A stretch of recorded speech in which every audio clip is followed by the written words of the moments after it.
This is Link, and so is this, and he's also Link, and also this guy, and believe it or not, so is he. Despite every version of Link looking nearly identical and sharing the exact same name, every incarnation of the legendary hero is a completely different person, each incarnation sharing unrivaled courage and the never-ending will of the hero. With so many different Links to choose from, I can't help but ask the question, which are the best and which are the worst? In this video, I will be ranking every incarnation of Link throughout the 21 mainline Zelda games. This ranking will be based on my personal opinion and preferences for each. Strength and history will be factored in, but won't be the only reasoning for placing certain heroes over others. Without further ado, let's rank all 13 incarnations of Hyrule's legendary hero.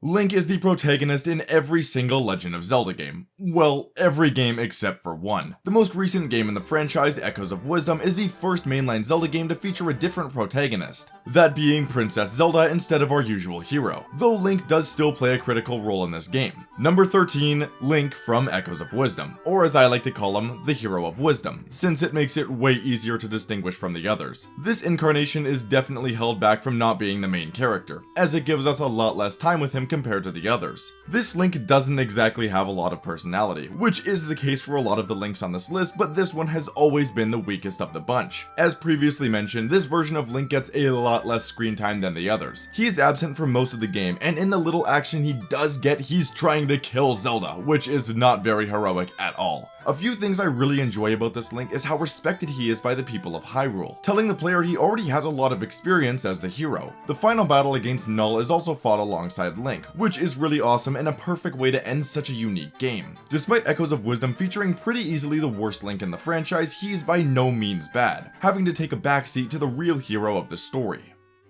Number 12 and number 11, Hero of the Four Sword from Four Swords and Four Swords Adventures. While technically these are two completely different incarnations, I'll be talking about them together as they're basically the exact same thing. By far the most interesting thing about this version of Link is how there isn't just one Link, there are four, hence the name Four Swords. Unfortunately, they're all the exact same minus different colored tunics. One thing you'll notice for a lot of the Links on this list is how they are more or less the exact same. Four Swords had so much potential to make their Links a bit more unique and not as plain as the others. I would have loved to see each Link have their own unique personality traits. Nintendo actually gave us a look at this exact idea in certain pieces of official artwork, giving the four Links a unique sibling-like rivalry. I absolutely love seeing this and think it fits the game incredibly well. Unfortunately, it's kinda hard to adapt this into the actual game, especially when you have four silent characters to work with. If this idea was even remotely in the game anywhere, I would place this incarnation much higher. But for now, the very plain Links of the Four Swords games find themselves just above the bottom of the list.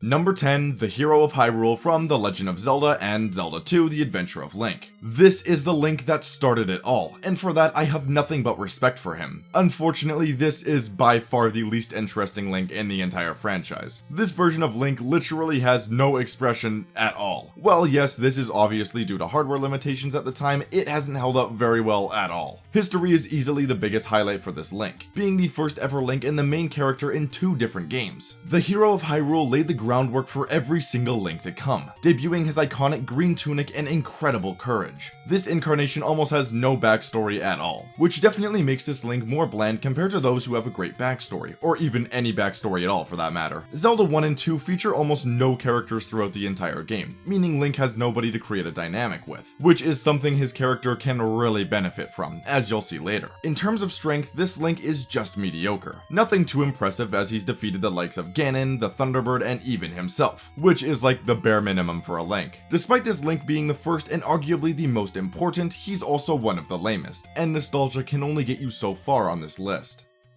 Any returning viewer should be well aware that I absolutely love A Link Between Worlds. It's arguably my favorite Zelda game ever, and I have praised it countless times on my channel. I say this so you guys can know that I put my bias aside for this list. Number 9, the Hero of New Hyrule from A Link Between Worlds and Triforce Heroes. This Link has the huge advantage of having interesting characters to create dynamics with. A Link Between Worlds has some of my favorite characters in the entire franchise, a lot of those characters having a really interesting relationship with our hero, like like the cowardly merchant Ravio, who is actually Link's Lorulian counterpart and his opposite in every possible way. Link and Ravio's friendship is one of the highlights for this game's hero. Compared to the previous Links, the hero of New Hyrule is much more expressive, showing a variety of emotions, from anger to determination and even shock. These emotions make him feel so much more alive compared to the others. This hero is also featured in Triforce Heroes, where we once again see Link split into multiple versions of himself. Unlike the previous multiplayer Zeldas, we actually see the different Links show various emotions through the use of communication icons. While yes, this is controlled by the player, it still greatly improves the uniqueness of each Link. This hero also has some really awesome moments, like using the Triforce alongside Zelda and facing the giant Ganon, flashing his new Triforce of Courage. While this Link is easily the best we've seen thus far, he isn't nearly as great as the others. Still a great Link from arguably my favorite game in the franchise.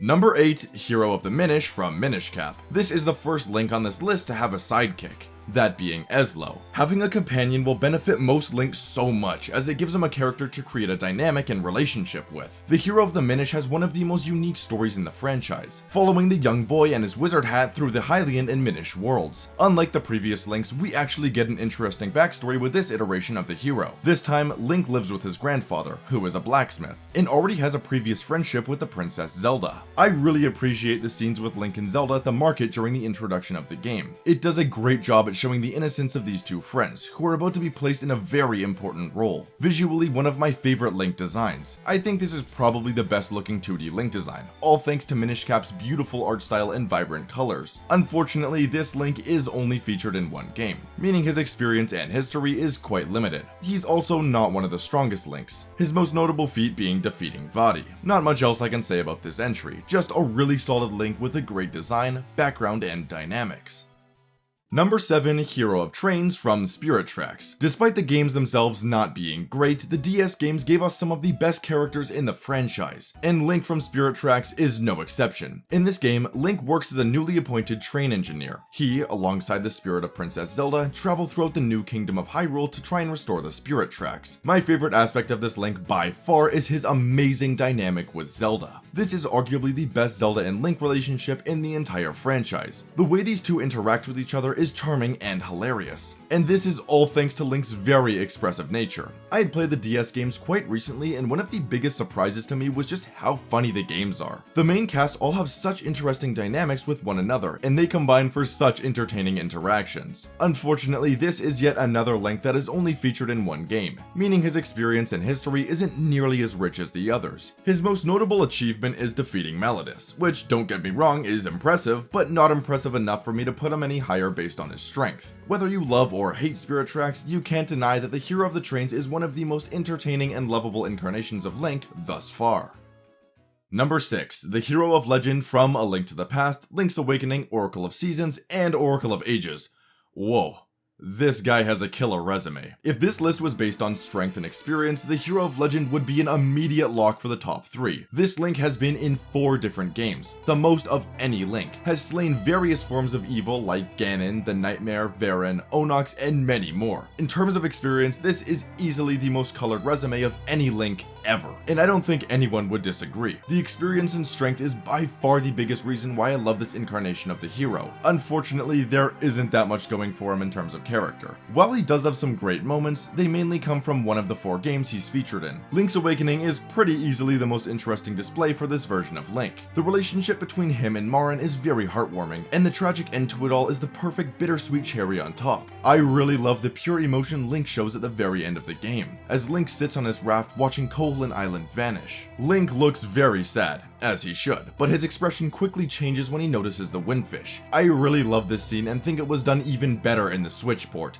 Please, Nintendo, Zelda anime needs to happen. In both Oracle games and A Link to the Past, Link is more or less emotionless, which makes sense as they are much older, but it doesn't help his case. I really like Link's background with his uncle. Link having a family is always a great touch by Nintendo. Design-wise, this version is pretty bland. Despite A Link to the Past having arguably my favorite pixel art in the franchise, the design for Link is quite weird. But of course, he does have pink hair, which is awesome. But the Game Boy games have some really odd Link designs, even if the hardware was limited. Again, if this list was based on strength or history, this Link would be a contender for number 1. But this Link's lack of unique character in most games greatly holds this legendary hero back on the list. Number 5, Hero of the Wild from Breath of the Wild and Tears of the Kingdom. Now this is where the really great Link incarnations come to play. Breath of the Wild kicked off a completely new era for the Zelda franchise, ditching a lot of the series' main traits and adding new ones in the process. While still being the same at his base, Link was also changed a lot in these games, and definitely for the better. Breath of the Wild was the first Zelda game not to include Link's iconic green tunic and hat as the main outfit, instead opting for the new Champion's tunic. I still prefer the green tunic look, but the brand new Champion's tunic is still a great outfit and very iconic in its own right. His overall character design is really quite good, fitting perfectly with this game's vibrant yet more realistic art style. Out of every Link in the entire franchise, I think the Hero of the Wild is the best written we've ever seen. Link's story in this game calls back to even before the events of the game, where he was Hyrule's chosen champion and Zelda's bodyguard. We learn that Link had lost numerous friends in a great war hundreds of years ago, and had actually nearly died protecting Zelda from an onslaught of guardians. Link's story throughout Breath of the Wild requires you to explore the massive post-war land of Hyrule and search for Link's lost memories. Finding the memories scattered throughout Hyrule is such a great way of letting the player unravel the full story at their own pace. From his memories, we can see Link during his time with Zelda as she tries to activate her powers. Speaking of Link and Zelda, their relationship in this game is yet another that is a contender for the best in the franchise. The two genuinely care for each other so much and have been shown that they would even sacrifice their lives for one another. The same can be said for the story of Tears of the Kingdom. The moment at the very end of the game where Link reaches out to grab the falling Zelda is one of my favorite moments in the entire franchise. Link's dynamics with many characters in this game makes it feel like one of the deepest and most emotional Zelda stories ever. Another addition that I absolutely love about this Link is how there is genuine explanation for why he doesn't talk very much, being a result of all the pressure on him to be a powerful warrior. This explanation was long overdue and really helps me appreciate the character a lot more. There is so much more I could say about this version of Link, but I'll hold back so the video isn't any longer than it needs to be. It's genuinely insane that I can't put the Hero of the Wild any higher on this list. A phenomenal take on the legendary character, and would absolutely be higher if the 4 incarnations above him were not as great as they are.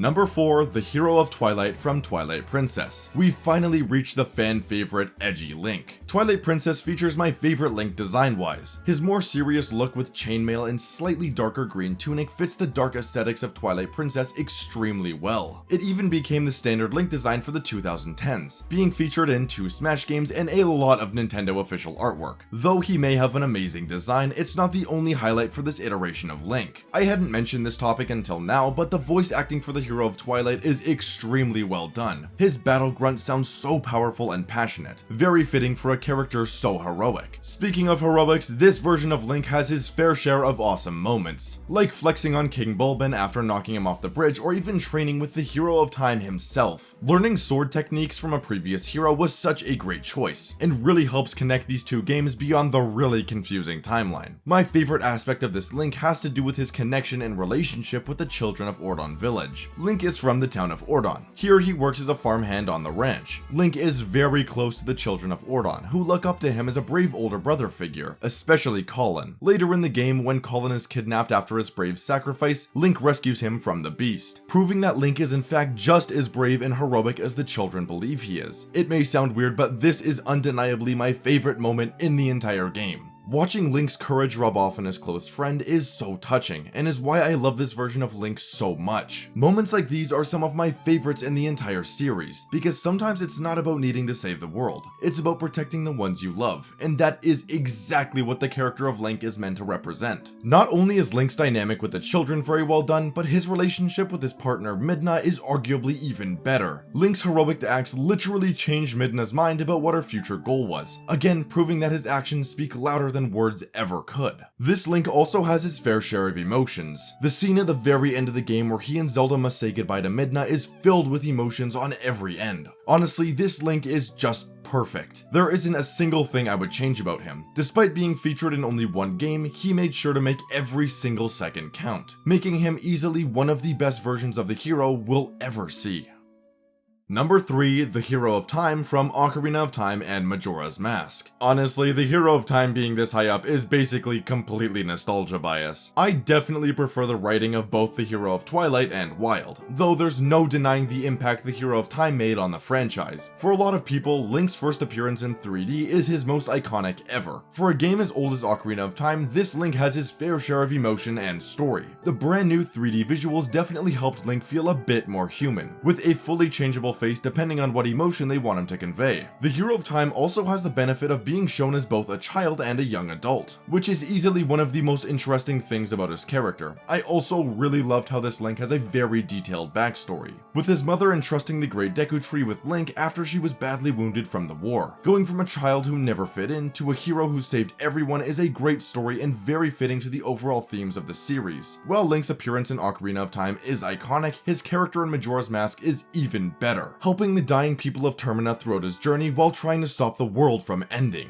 While many would disagree, I am a fan of the theory that claims Majora's Mask is meant to represent the 5 stages of grief. This becomes even more fitting when we realize that Link is in Termina in the first place because he wanted to find his long-lost friend, though again, this is not even remotely confirmed. This Link has been through some serious shit, and for that, I love him. Not only is he an interesting character, but he's also, in my opinion, the strongest Link ever, having access to the Triforce of Courage and the ridiculously strong Fierce Deities mask. This Link has taken down both Ganon and Majora. Pretty impressive stuff for an 11-year-old. As I had mentioned earlier, this Link also appears in Twilight Princess as the hero's shade, which again is so freaking cool. Passing sword techniques to your distant ancestor is so awesome. It also does a great job at showing you just how important this hero was to Hyrule. Speaking of, this is also the hero that causes the potential timeline break. His victory or defeat against Ganon completely changes the future of Hyrule. For being arguably the most iconic hero of all time, an interesting character, and super strong, the Hero of Time rightfully earns his place in the top 3.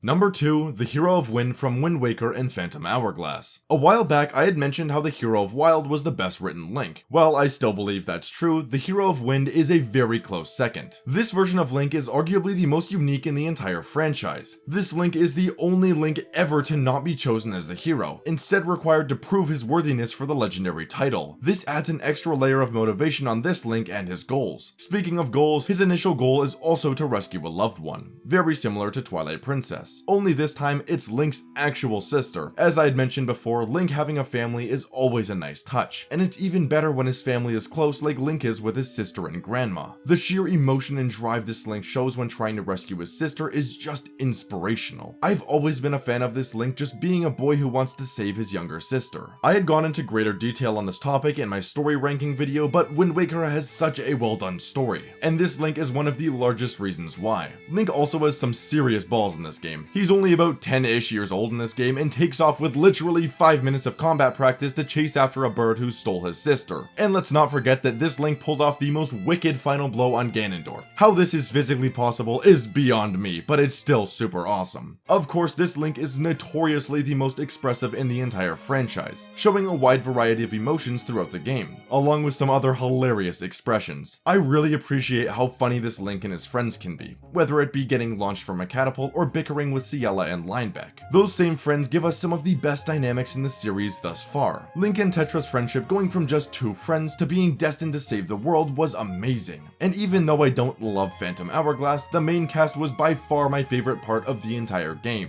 Every moment you spend with the Hero of Winds is so fun. Well, almost every moment. Oh, and of course, this is the only Link ever to talk, which is pretty freaking awesome. His humorous personality and unmatched drive make this nearly the best version of Link we have ever seen. I do say almost because he's still behind number 1, the Hero of Sky from Skyward Sword. This is the Link that started it all. While Skyward Sword was definitely not the first ever Zelda game, it's the first in this long and confusing timeline. Without this Link, the others would likely not even exist, as he was the one to initiate the never-ending cycle of hatred with Demise. The Hero of the Sky has always been my favorite Link for numerous reasons. Let's start with his design. I think Skyward Sword's art style is kinda underrated. Not that many people dislike it, but more so that no one gives it the love it deserves. This style is basically if Wind Waker and Twilight Princess had a baby, with the extremely vibrant colors and more realistic visuals from each game. Link's design in this game is of course a perfect combination of that. Looking serious enough to be a genuine heroic figure, but also soft enough to depict how sweet he is. Just like the Hero of Wind, this Link is really funny and very expressive. There are many scenes in this game where Link looks extremely happy and kind, but there are just as many others where he looks like he could genuinely kill you. Every single expression Link makes throughout this game feels so natural. Nintendo Nintendo really killed it with the facial expressions in this game. The huge emotional range of this Link is one of the biggest reasons why he's my favorite, showing so much passion for rescuing Zelda.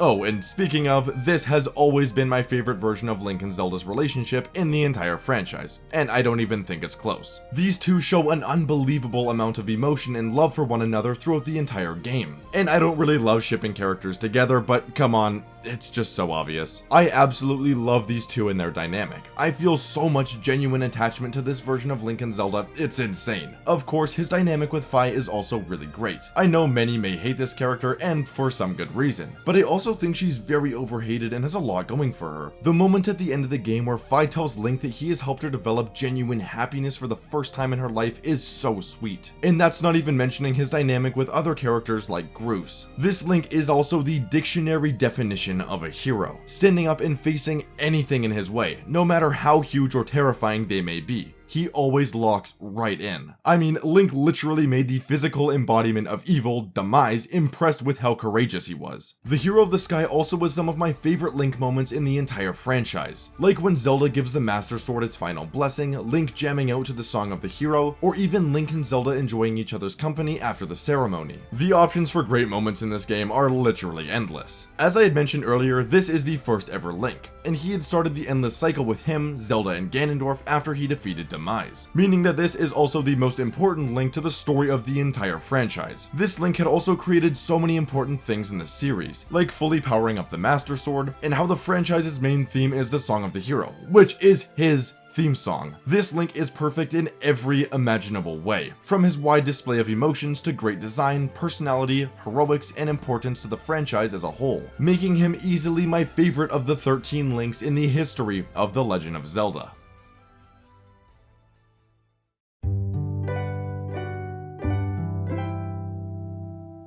That does it for the video. Thank you all so much for watching. If you enjoyed this video, be sure to subscribe to the channel for more Zelda content just like this. And when you subscribe, turn on post notifications so you never miss an upload or stream. Thank you for all the continued support on the channel. It means so much to see such positive feedback on my content. I appreciate every single one of you who subscribes, or even everyone who just watches the videos. You guys are the best. I hope you could agree with most of my picks. I highly doubt we had the exact same opinion, so if we didn't, feel free to comment your favorite and least favorite versions of Link down below in the comments section. Again, thank you guys so much for all the love. It means everything to me, and I appreciate it more than you could ever imagine. I hope you enjoyed the video. I'll see you guys in the next one.